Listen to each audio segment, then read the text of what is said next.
graça e a paz do nosso Senhor sejam com cada um de nós nessa manhã.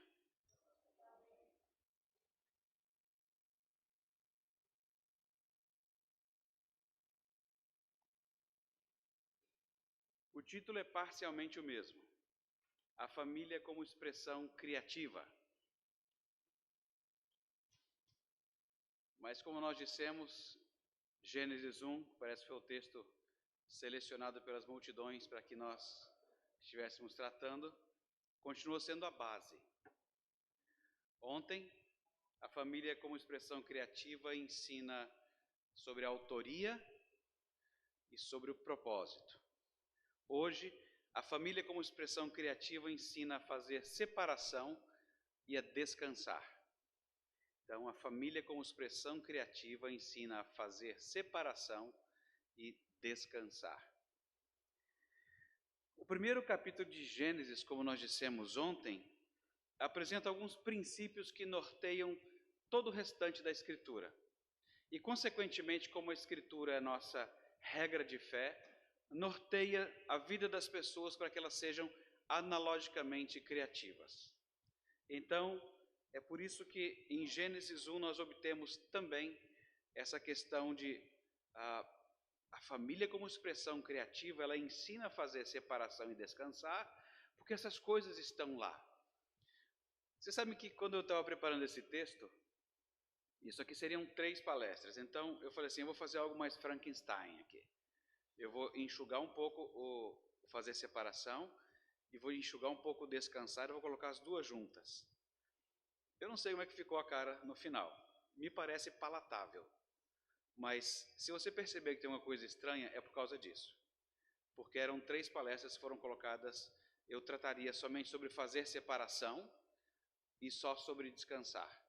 Mas eu achei que era importante juntar uma com a outra, porque quando você aprende a distinguir as coisas, você descansa. E é precisamente o que nós temos como princípio em Gênesis 1. Eu queria que você desse uma olhada em Gênesis capítulo 1 e apenas olhe com os olhos aí, passe os olhos e veja o verso 4. Gênesis capítulo 1. O fazer separação, no verso 4, no verso 6, no verso 7, no verso 14 e no verso 18. E o final que vocês já conhecem em 2, 3, que é quando Deus, depois de fazer todas as coisas, ele descansou.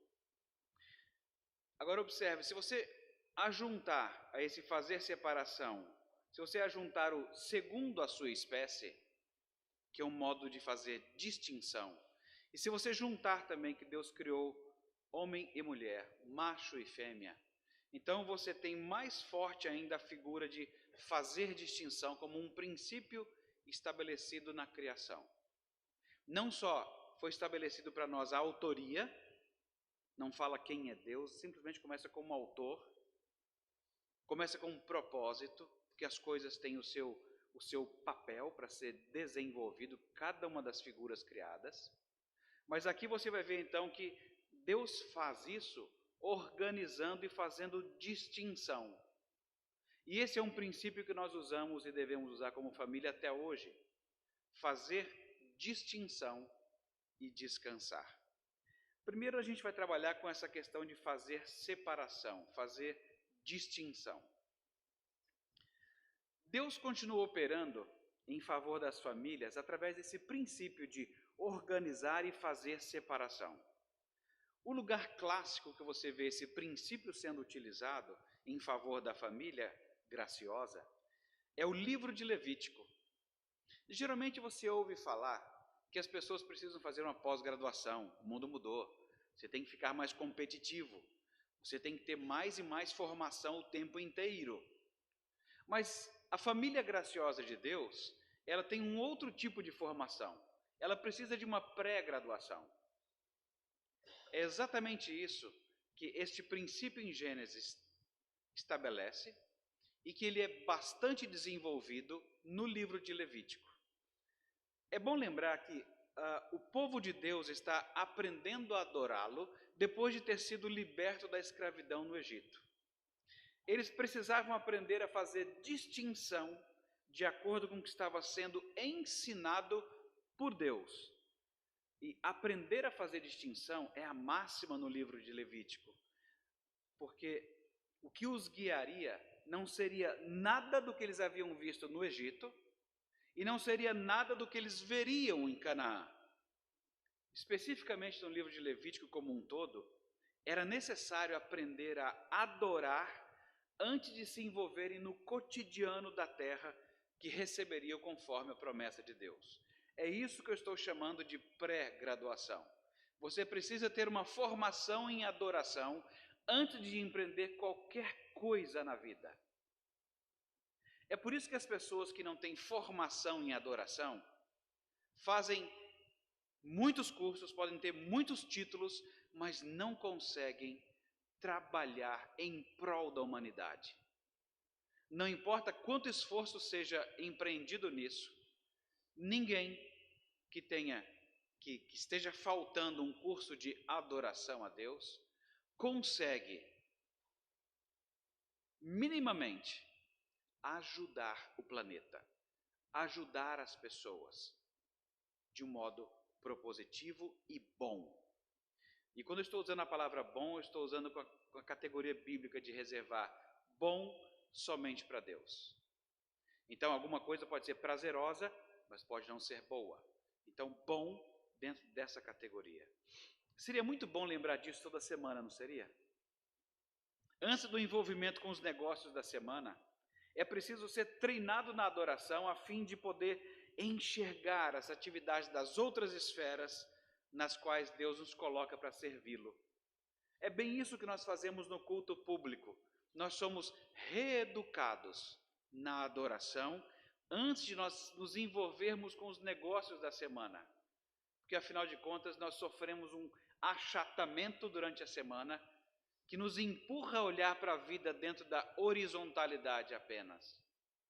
E a adoração nos devolve uma perspectiva de verticalidade que, se nós bobearmos, nós somos achatados com aquilo. Ou seja, é preciso enxergar o mundo a partir da perspectiva de Deus. E somente a adoração é medicina suficiente para curar a falta de organização e a falta de distinção e separação. Às vezes as coisas estão bem complicadas. E você fala assim, quando a gente está orientando o trabalho de alguém na escola, a gente fala assim, alguém chega com algum assunto, e aí você comenta algumas coisas e a pessoa fala assim, tem que ler mais, não é? Fala assim, tem que ler mais. A vida cristã, a vida da família graciosa, você consegue mensurar dessa forma. Eu lembro de uma vez quando nós mudamos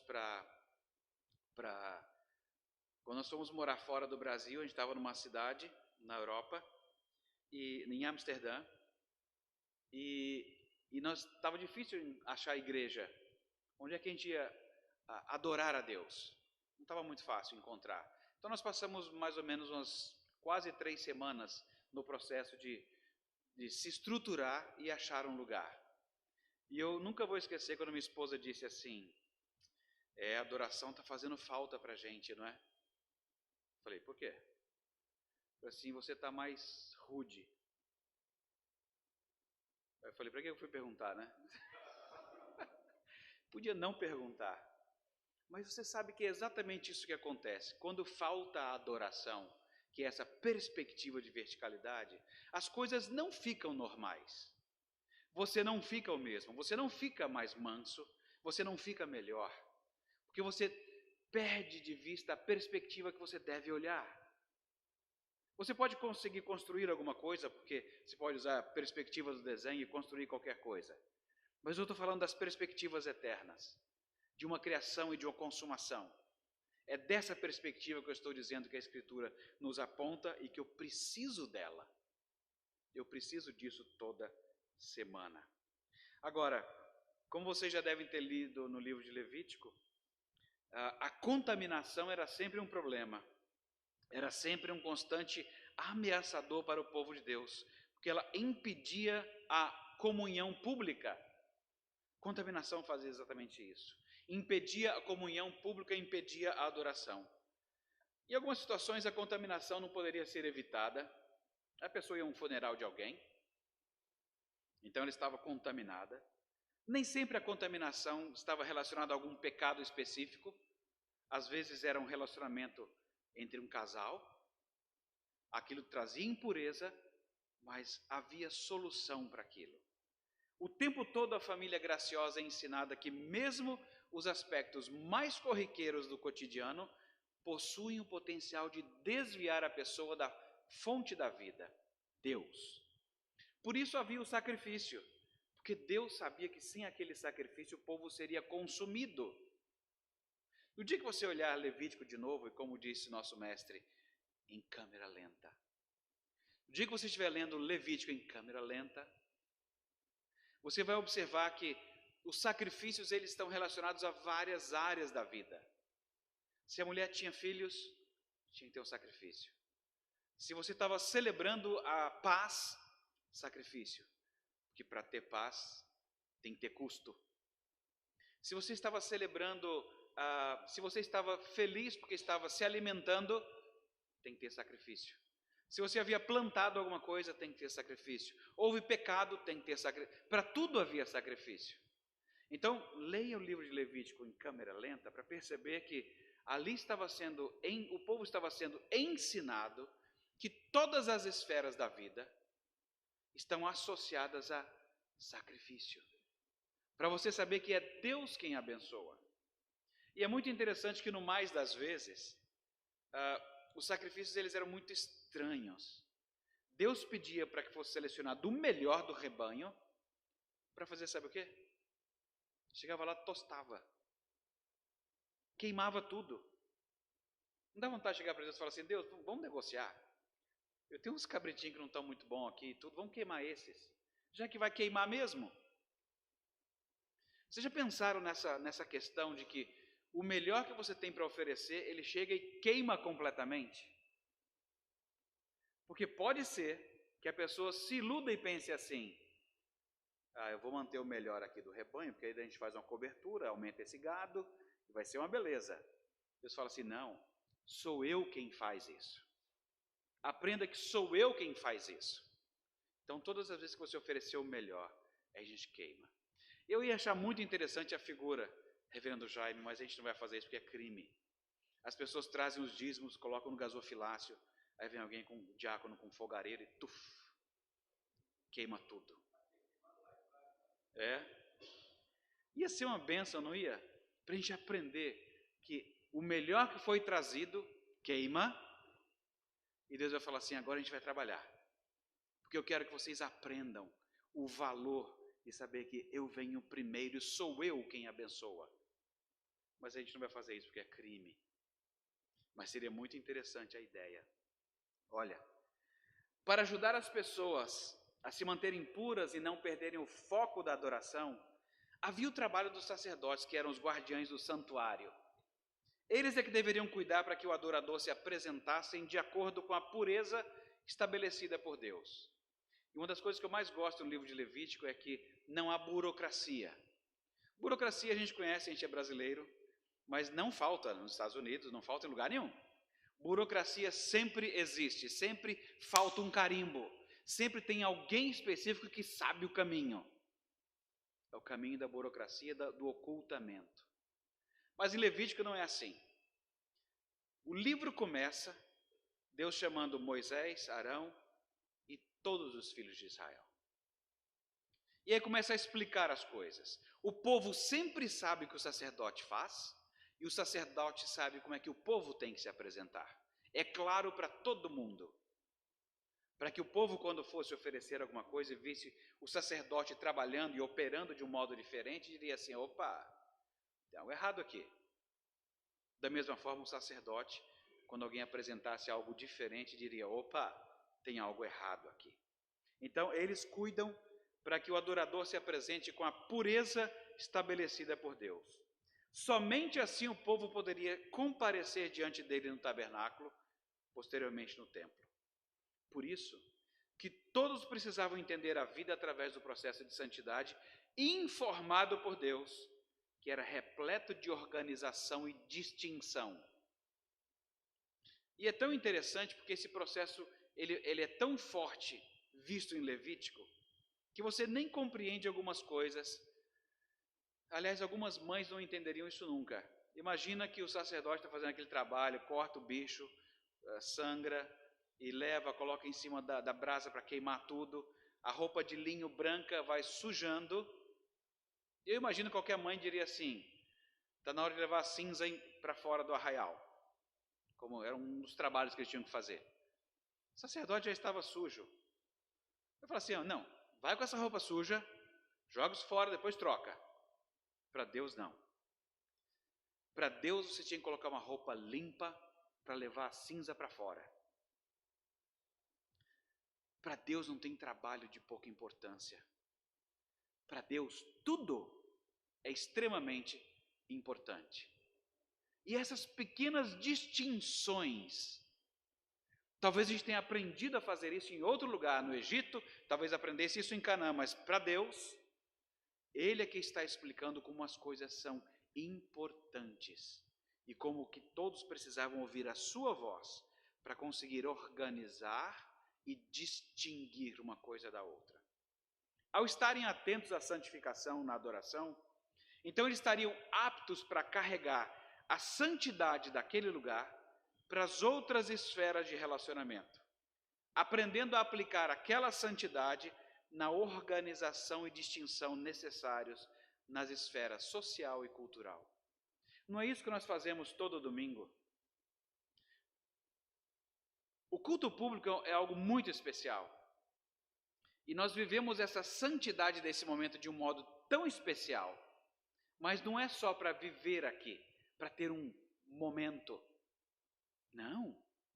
O que nós aprendemos desse momento de santidade aqui é para nós levarmos e aplicarmos essa santidade nas outras esferas, ajudando a organizar e distinguir o que nós fazemos na cultura, o que nós fazemos socialmente. Vejamos que, eu espero que vocês tenham prestado atenção, porque Abraão já foi mencionado tantas vezes aqui, não é? Abraão virou campeão aqui de audiência. Mas presta bem atenção, antes de existir um código escrito da lei, o personagem Abraão já estava sendo treinado a fazer separação. Quem estuda o Pentateuco, estuda através de ciclos. Mesmo o livro de Gênesis, você tem alguns ciclos. Os primeiros 11 capítulos sobre a formação das coisas. E depois você vai ter o ciclo de Abraão. Você tem um pequeno ciclo de Isaac, um ciclo de Jacó e um ciclo de José.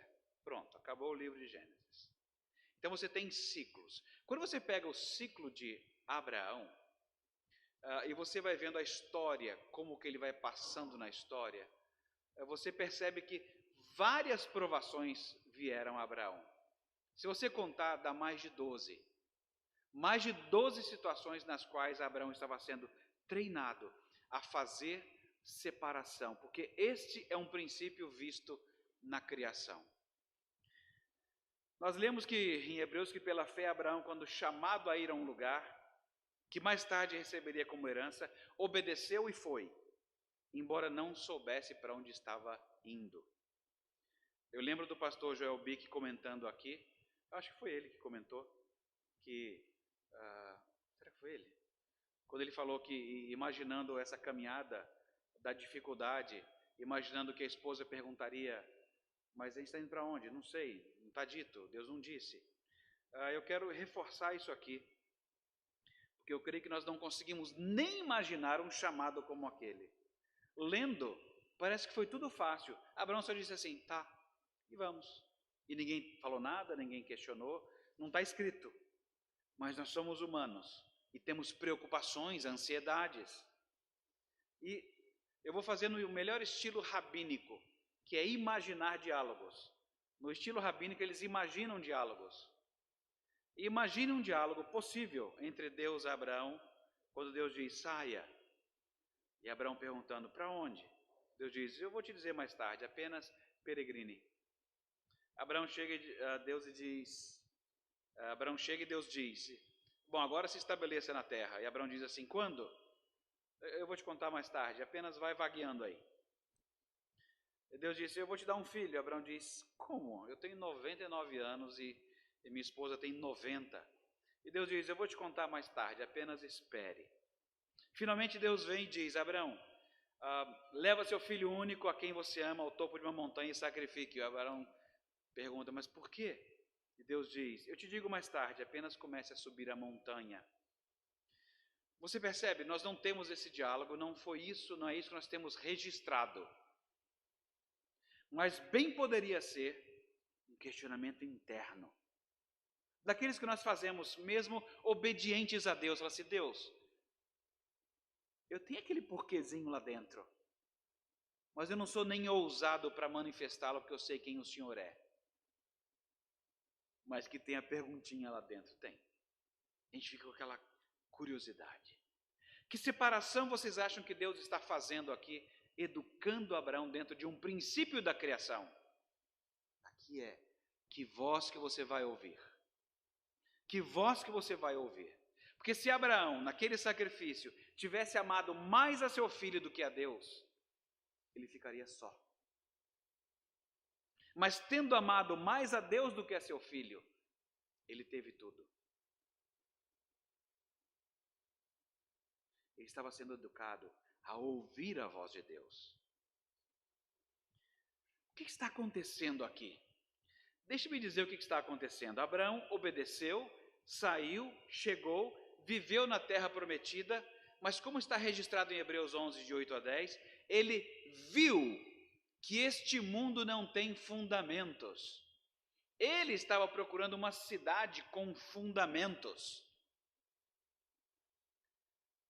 E ele viu que não havia fundamentos. O fundamento é ouvir a voz de Deus. Porque para onde ele estava indo, mesmo para onde Deus estava mostrando, não era ainda a cidade com fundamentos. Deus é o fundamento e aquilo que ele diz. Este mundo não tem fundamentos, nós estamos nele. Você sabe disso, os cientistas, os professores, jornalistas, todo mundo sabe disso e todos mostram isso o tempo todo. Eu não sei quem inventou televisão para a hora de café e de almoço. Eu não sei. Mas você vai a um restaurante e tem uma televisão lá. Na hora do almoço em São Paulo, pelo menos, que é diferente daqui pelo esquema do horário, é absolutamente insuportável que na hora do almoço você tem que ter duas coisas. Primeiro, os acidentes e problemas. Às vezes tem lesma, às vezes tem umas coisas assim, acidente, problema. E depois disso vem outra coisa tão ruim quanto que é futebol. Eu não sei, a gente é brasileiro, a gente costuma gostar, não é? Mas na hora do almoço, essas duas coisas não combinam com um prato, com comida. Pelo menos não para mim. Ou então de manhã é pior. Você está tomando café, feliz. Obrigado, Senhor, pelo alimento, em nome do Senhor Jesus. Que eu seja para a tua glória, fortaleça. E aí você começa a comer. Mais um escândalo do Lava Jato, não sei o quê, roubaram mais não sei quanto, e foi preso, denunciado. Você, obrigado, Senhor. Meu dia agora está uma droga. Mas assim, eu vou firme no Senhor assim mesmo. Eu não sei quem inventou que essas coisas são boas, mas quando eu ouço isso, eu percebo que todo mundo sabe que este mundo não tem fundamentos. Nós sabemos disso, outros ignoram isso e vão por teimosia. Mas cá entre nós, você e eu estamos envelhecendo. Eu não sei se alguém te contou isso já, mas acredite, você não tem mais aquela pelezinha linda de 8 anos. Não mais. A sua casa está envelhecendo. Os seus gastos com uma válvula de descarga mostram isso. A mola está envelhecendo. A torneira não fecha mais direito. Está pingando. Você está perdendo dinheiro porque ela está envelhecendo. Seu carro já disse para você que está envelhecendo. Tudo está acabando, tudo está desmoronando, absolutamente tudo. O que isso significa é que se o fundamento da sua vida for a sua família, perceba, eles estão indo embora. Eventualmente, cada pessoa que você conhece, se você viver muito, você vai vê-los morrer. Se o fundamento da sua vida for a sua aparência, eu não vou mais falar sobre isso para a gente não ficar muito triste. O mundo não tem fundamentos. Se o fundamento da sua vida for a posse de alguns bens, de alguma terra, não há a menor garantia de que seus descendentes serão competentes o bastante para manter aquilo, ou de que aquela terra continuará a ser boa. Não existem fundamentos intelectuais, não há fundamentos psicológicos, não há fundamentos emocionais, não existem fundamentos físicos. O que Deus vai fazer com a gente, não é? E eu estou ficando deprimido.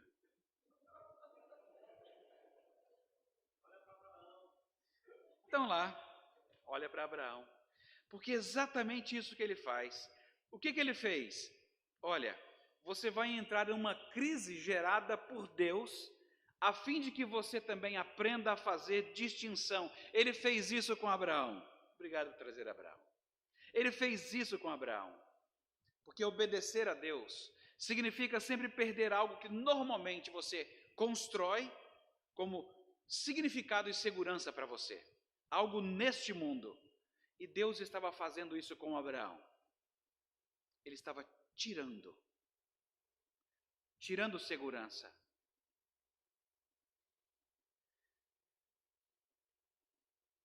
As pessoas por aí, elas estão acostumadas a um consenso cultural. Como é que eu sei que existe um consenso cultural? É fácil. É só você olhar a foto da família e você vai sempre achar aqueles cabelos ridículos. Os antigos eram todos parecidos. Década de 70 era aquelas armações de óculos grandes. Estão de volta. E vai indo. Calça pantalona, você olha assim, papai, você com esse sapato cavalo de aço, com essa calça pantalona, você quase não se reconhece. Por quê? Porque a gente está acostumado a um consenso cultural.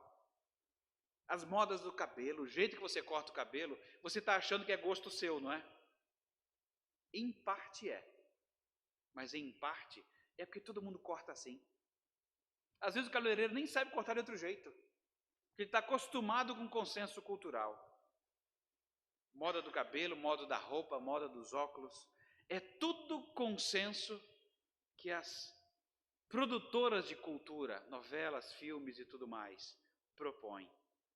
As pessoas por aí continuam a construir suas vidas baseadas na opinião pública. Constrói suas vidas baseadas até mesmo na família. Constrói suas vidas baseadas em alguma segurança econômica. E Deus continua dizendo: obedeça-me e deixe isso para trás. Por que Deus faz isso? Nós ficamos abalados com isso, porque nós estamos acostumados a construir a nossa vida nessas coisas que vão desaparecer. São areia. Elas não são a rocha. E Deus está sempre nos chamando, nos alertando: não construa sua vida lá, é areia. Isso não tem fundamento, é areia. Não coloque o centro da sua vida nisso, é areia. Mude o seu fundamento para Deus, para a sua palavra, para o futuro que Ele aponta. Isso é aprender a fazer distinção das coisas. Há um novo céu e nova terra. Estamos peregrinando, não é aqui. Mas a gente gosta de fazer essa coisa de achar que é. Eu acho que é por isso, inclusive, que a gente não gosta de ser muito missionário, Elias. Por quê? É tão gostoso, cara. Se custa achar uns violeiros bons. Você junta eles aqui. Você vai para uma igreja que não tem violeiro? Não. Vou ficar aqui. Você custa fazer um grupo. Você vai para um novo trabalho, em que você tem que começar tudo do zero. Não, é melhor ficar aqui. E nós começamos a achar que o céu é aqui. E o céu não é aqui. A única maneira de ter descanso e estar em uma situação inabalável é tendo o nosso fundamento colocado em Deus. E para isso, eu tenho que fazer bastante distinção. É o único caminho. Eu não sei se você sabe disso, ou se já percebeu. Acho que a gente não percebe porque a gente não cai. Mas nós estamos em cima de uma bola de terra que está girando pelo espaço a milhares de quilômetros por hora. E mesmo não tendo ouvido de nenhum asteroide que entre em colisão com a Terra, exceto nos filmes de Hollywood, algum dia, mesmo que não seja um asteroide que bata na Terra, algum dia, um espaço de terra se abre e nós vamos ser sepultados nela. É a morte. É a morte. Você acha que uma pós-graduação vai te ajudar? Você acha que a sua esposa vai te ajudar? Você acha que o seu marido vai te ajudar? Você acha que uma conta bancária vai te ajudar? Vejam, eu não estou incentivando o não estudo. Eu não estou incentivando o não casamento. E eu não estou incentivando o não trabalho. Tudo isso é bom diante de Deus.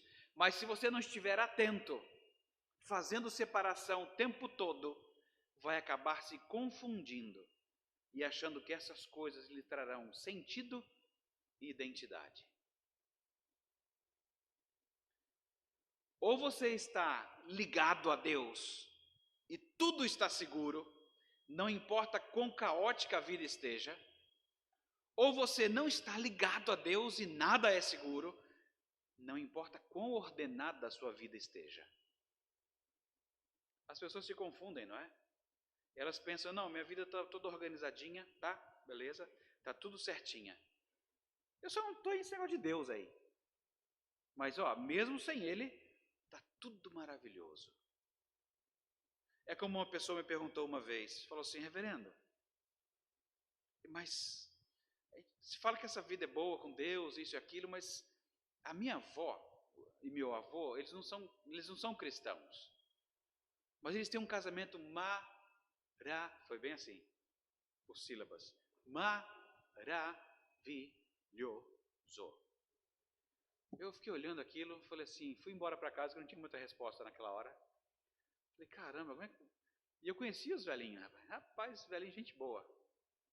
Casamento muito bonito, de muito respeito, de muita fidelidade, de muita entrega. Aí eu falei, Deus, o que eu faço com esse negócio? Eu falei, tá, é esse princípio, né? Certo. Autoria, propósito, fazer separação, tá? Aí eu fui conversar com a pessoa um outro dia, falei assim, olha, você me perguntou aquele dia, eu vou dar um pitaco pastoral. O pitaco pastoral é o seguinte, de fato, lembra que eu disse que eu reservo a palavra bom para Deus? De fato, o casamento deles é agradável. De fato, o casamento deles é prazeroso, eles desfrutam bem um do outro. Mas do ponto de vista de Deus, eu vou te contar o que está acontecendo. Eles, todas as vezes que eu os conhecia, você conversa com eles, eles sempre estão dizendo do empenho que eles tiveram para que aquilo funcionasse. Eu falei, então é isso. Você acabou de entender que eles acabaram de roubar a glória de Deus. É por isso que do ponto de vista de Deus, esse casamento, ele tem uma cor não muito boa. Porque eles roubam a glória de Deus. Eles acham que é por causa do esforço deles. Eles acham que eles que construíram tudo isso. Tirando de Deus toda a glória. Que é Ele quem está envolvido em todos os relacionamentos. Então, bom esse casamento não é. Mas eu reconheço que ele tem sido agradável no correr de todas essas décadas. E que eles têm desfrutado um do outro. Mas do ponto de vista de Deus, está faltando alguma coisa. Está faltando o reconhecimento da sua glória, que só pode acontecer mediante o Filho. É por isso que ou você está ligado em Deus, e tudo está absolutamente seguro, não importa o caos que a vida esteja. Ou você não está em Deus, e nada é seguro, mesmo que tudo esteja muito bem organizado. É por isso que dessa forma, distinguir e ouvir a voz de Deus, e Ele ser o seu número 1, significa que Deus continua trabalhando em nós o mesmo princípio de fazer separação entre e nos equipar para adorá-lo em todos os momentos antes de nos envolvermos com qualquer assunto dessa vida.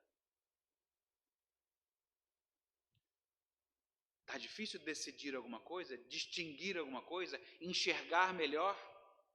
Vamos adorar mais e esperar. Vamos adorar mais.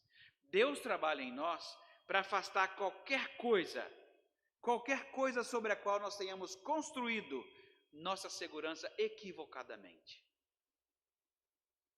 Deus fez isso com um bocado de gente. E Ele não desistiu de fazer isso com a sua família graciosa, fazendo com as famílias graciosas, usando a nossa distinção aqui. Deus quer mostrar-lhe isso, que tê-lo como número 1 significa afastar-se de algo no mundo em que você coloca a sua segurança. Deus quer o melhor para nós e Ele age em misericórdia, criando oportunidades para que você e eu, pouco a pouco, vamos associando não só aquilo que nós aprendemos em termos de conhecimento da palavra de Deus, mas a essa vivência com Ele. Você pode conhecer todas as letras, decorar todos os textos, mas ainda assim, confiar em alguma outra coisa que não em Deus.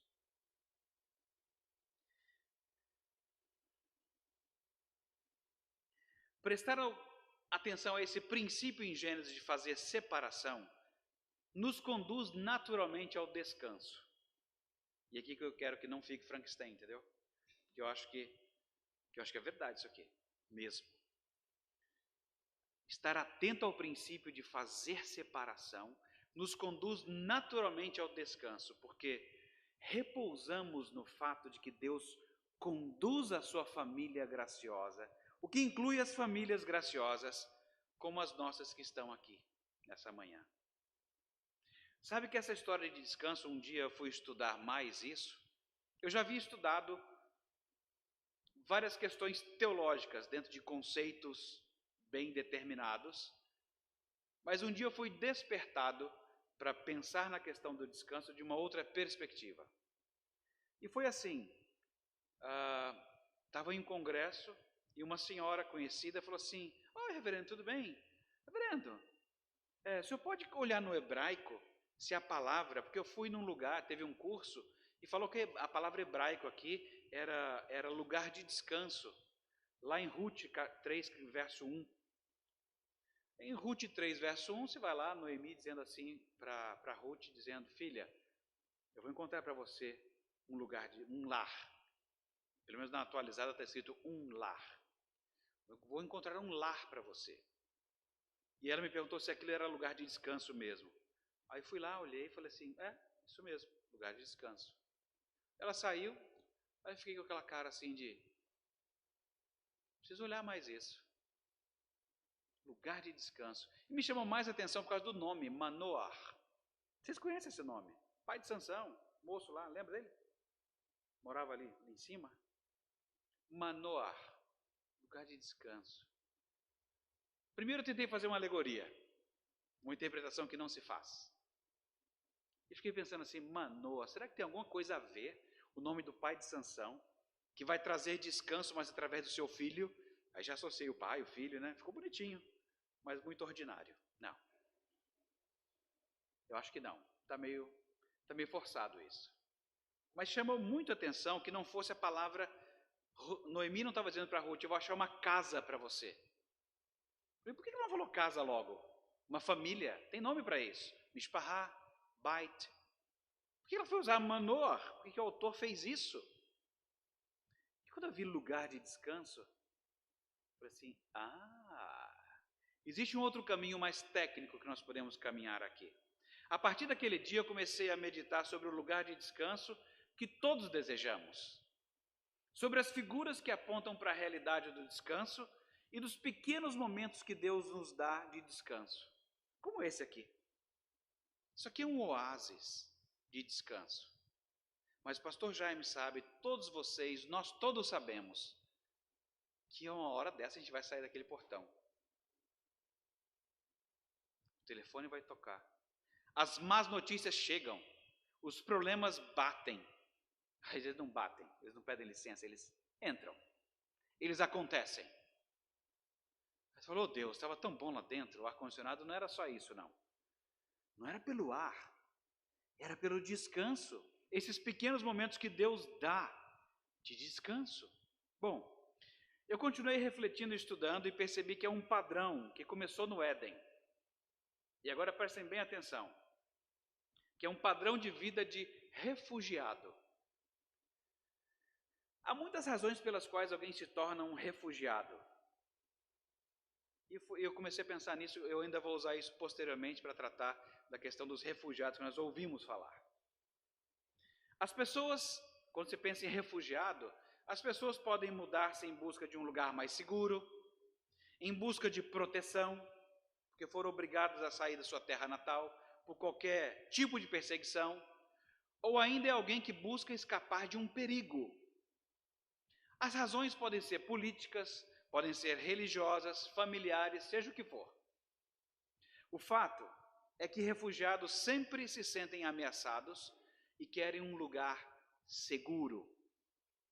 Alguns até pensam em voltar para um lugar específico, porque a nossa imagem, a nossa memória, ela tem noção sobre o que é um lugar seguro. O que para muitos é a sua terra natal. É o quintal da casa dos seus pais, algum lugar que te lembre de segurança. Mas cuidado, famílias graciosas. Sem aprender a fazer separação, pode-se concluir facilmente que um lugar bom seja um lugar sem barreiras, sem fronteiras, sem muros e que pode ser alcançado com o nosso esforço. Cuidado. Porque parece que nós esquecemos que somos todos refugiados. Você já sabe que a situação de perigo sempre ronda, mas não é por isso que eu estou dizendo que somos todos refugiados. Em Gênesis, os primeiros humanos foram obrigados a sair da sua terra natal, forçados por Deus, que colocou uma barreira para que não habitassem no Éden na condição em que estavam. Deus os expulsou e colocou uma barreira. Seria fatal para eles, porque eles seriam mortos por Deus mesmo. É por graça que Ele fez os seres humanos, os primeiros, serem refugiados, porque senão Ele teria que os matar. A graça de Deus agiu e os seres humanos foram poupados. Ainda viria um ser humano que receberia todo o castigo de Deus e que seria morto para que a sua justiça fosse feita. A continuidade da história da redenção mostra que as pessoas podem mudar de status, passar de refugiados a peregrinos. Na continuidade da história da redenção, você vê isso acontecer. Vocês percebem esse padrão? É muito interessante que você veja isso no Éden. Você vê isso com Noé, quando você tem uma situação tranquila e Deus coloca a situação intranquila. Ele agora tem que construir alguma coisa que ninguém sabe o que é e para que é. E tem que lidar com uma situação muito difícil, que ele não teria que viver nada disso. Como Abraão também não. Estava muito bem, obrigado, família grande, vivendo num lugar aprazível, os pequenos coqueirinhos, vida simples, na verdade, vida abastada. E ele é tirado de um lugar, levado para outro. Um é tirado de um lugar mediante um barco, outro é tirado via caminhada. Moisés estava muito bem, obrigado. Aquela figura do menino que a mãe não podia criar, estava em perigo, e alguém no Egito o cria. Mas quando você se dá conta, Moisés está envolvido em matar alguém porque estava agredindo um hebreu. E a vida foi ficando toda de cabeça para baixo. A ponto de chegar um tempo em que tem que sair de um lugar e ir para outro. Aconteceu com Jesus. que também teve que sair de um lugar e ir para outro, ir para o Egito e sair de lá. Essas cenas padrão na narrativa bíblica são cenas que mostram que, olha a vida de refugiado, olha a vida de perigo, o tempo inteiro por causa da figura do Éden, quando Deus expulsou o primeiro casal e colocou uma barreira para que não voltassem. É por isso que a gente tem saudade de um jardim, de um lugarzinho, de uma terra, de um lugarzinho para plantar, um lugar sossegado, porque o jardim ficou do outro lado do muro. E é para lá onde eu tenho que ir. Mas agora eu não sei como é que chega lá. Mas Deus providenciou para que a gente chegasse lá. Ou seja, a gente pode ter a cidadania celestial de novo. Podemos fazer parte do reino de Deus novamente. Assim, a nossa jornada para a cidade celestial passa a ser um retorno peregrino. Esse padrão que você vê desde o Éden, com Noé, com Abraão, com Moisés, com Jesus, sair de uma terra, ir em direção a, Deus chacoalhou muitas famílias assim, como no caso de Ruth, como no caso de Noemi. Pelo um risco, havia fome na terra, ela vai para um outro canto. Mas Deus não vai responder em outro canto. Ele vai responder na terra que ele disse onde ele responderia. Ali ele vai providenciar alimento. Volta para cá. E agora essa mulher pode dizer para Ruth, dizer assim, olha, eu vou providenciar um lar para você. Um lugar de descanso. E é interessante porque é exatamente essa virada no livro de Ruth. Um livro que começa numa descendente, quando há perda de marido, perda de filhos, perda de um nome. E depois que é cumprida a lei do levirato, com o cumprimento da lei, você encontra um lar. E agora você tem um filho. E agora você tem um nome, que vai conduzir ao nome de Jesus Cristo. Uma pequena família graciosa, a qual Deus utilizou, olhando para esse princípio do refugiado que passa a ser agora peregrino. A Moabita era para ser só uma refugiada, mas agora era uma peregrina. Agora é uma peregrina. É por isso que o drama do refugiado precisa ser sempre visto sob a luz de Deus. Há lugares que não são bons, que ninguém deveria ir. Há barreiras que ninguém deveria transpor. Há muros que ninguém deveria querer espiar o que tem do outro lado. Há leis que precisam nos limitar, porque quando nós não temos limite, nos tornamos tiranos, seja em nome do poder, da ordem, da arte, do que for. E isso é tão sério, que logo no começo da história, ainda em Gênesis, nós temos um exemplo de alguém que quis um descanso do jeito deles. Deus está interessado que a gente chegue ao descanso, mas Ele o dará. Você tem a história de Babel, que tentou formar um grande povo, com um grande nome, numa terra que eles escolheram. O que aconteceu? Deus chegou, desmantelou tudo. O povo é Deus quem forma. O grande nome é Deus quem dá. A terra é Ele que aponta o local. Deus os fez lembrar que são refugiados, expulsando-os e criando ainda mais dificuldade ao fazê-los falar em línguas diferentes. Existe sim uma cidade celestial que não era aquela, que não seria construída daquela forma e nem naquele espírito. E você já conhece a parte boa. Hoje nós estamos plenamente informados do que Jesus disse.